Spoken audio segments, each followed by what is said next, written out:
let's hear the question from this very low-rated anchor at CNN. Low-rated. Which one is that? The man who was mistakenly deported to El Salvador. Well, let me ask Pam. Would you answer that question? Sure, President. First and foremost, he was illegally in our country. He had been illegally in our country. And in 2019, two courts, an immigration court and an appellate immigration court, ruled that he was a member of MS-13 and he was illegally in our country. Right now, it was additional paperwork had needed to be done.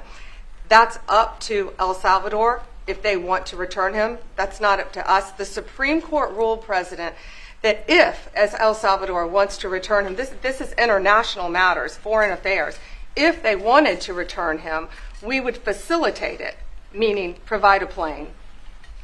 So will you return him? And you are doing a great job. Thank you, Pam. Stephen Miller, wait a minute. Could you just also respond to that question? Because, it's asked by CNN, and they always ask it with a slant because they're totally slanted because they don't know what's happening. That's why nobody's watching them. But would you answer that question also, please? Yes, gladly. So, as Pam mentioned, there's an illegal alien from El Salvador. So, with respect to you, he's a citizen of El Salvador. So, it's very arrogant even for American media to suggest that we would even tell El Salvador how to handle their own citizens as a starting point.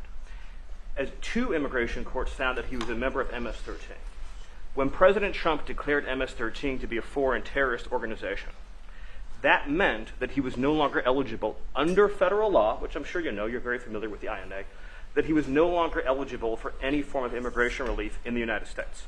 So he had a deportation order that was valid, which meant that under our law, he's not even allowed to be present in the United States and had to be returned because of the foreign terrorist designation.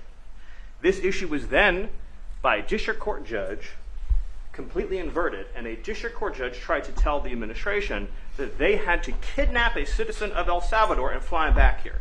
That issue was raised to the Supreme Court, and the Supreme Court said the district court order was unlawful, and its main components were reversed 9-0 unanimously, stating clearly that neither Secretary of State nor the President could be compelled by anybody to forcibly retrieve a citizen of El Salvador from El Salvador, who again is a member of MS-13, which, as I'm sure you understand, rapes little girls, murders women, murders children, is engaged in the most barbaric activities in the world, and I can promise you, if he was your neighbor, you would move right away.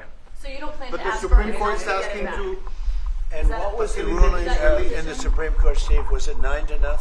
Yes, it was a 9-0 In our favor. in our favor against the district court ruling, saying that no district court has the power to compel the foreign policy function of the United States.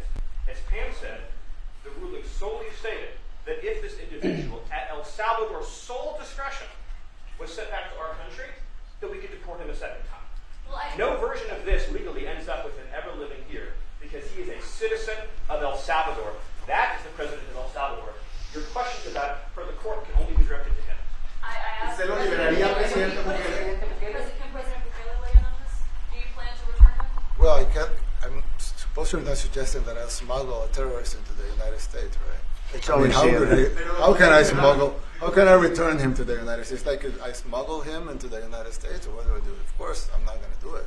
It's like, the question is preposterous. How can I smuggle a terrorist into the United States? I don't have the power to return him to the United States. But you could release him inside El Salvador. Yeah, but I'm not releasing. I mean, we're not very fond of releasing terrorists into our country. I mean, we just turned the murder capital of the world into the safest country of the Western Hemisphere, and you want us to go back into the releasing criminals so we can go back to being the murder capital of the world? No, that's not going to happen.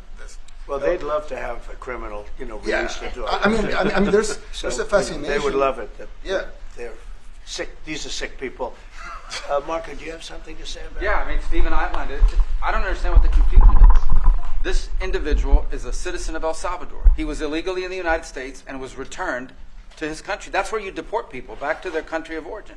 Except for Venezuela, that wasn't refusing to take people back, or places like that. I can tell you this, Mr. President. No, the foreign policy of the United States is conducted by the President of the United States, not by a court. And no court in the United States has a right to conduct the foreign policy of the United States. It's that simple. End of story. The court specifically And that's what the Supreme Court held, by the way, to Marco's point. The Supreme Court said exactly what Marco said, that no court has the authority to compel the foreign policy function of the United States. We won a case 9-0, and people like CNN are portraying it as a loss, as usual, because they want foreign terrorists in the country who kidnap women and children. But President Trump, his policy is foreign terrorists that are here illegally get expelled from the country, which, by the way, is a 90-10 issue. Well, Mr. President, you said that if the Supreme Court said someone needed to be returned, that you would abide by that. You said that on your correspondence just a few days ago. How long do we have to answer this question from you? Why don't you just say, isn't it wonderful that we're keeping criminals out of our country? Why can't you just say that? Why do you go over and over, and that's why nobody watches you anymore? You know, you have no credibility. Please, go ahead. President Trump, thank you very much. How many illegal criminals are you planning on exporting to El Salvador? And President Bukele, how many are you willing to take from the U.S.? As many as possible. And I just asked the president, you know, it's this massive complex that he built, jail complex. I said, can you build some more of them, please? As many as we can get out of our country that were allowed in here by incompetent Joe Biden through open borders. Open borders. You probably hear open borders and you can't even understand it because nobody can understand. Nobody smart or with common sense can understand it. So we have millions of people that should not be in this country that are dangerous.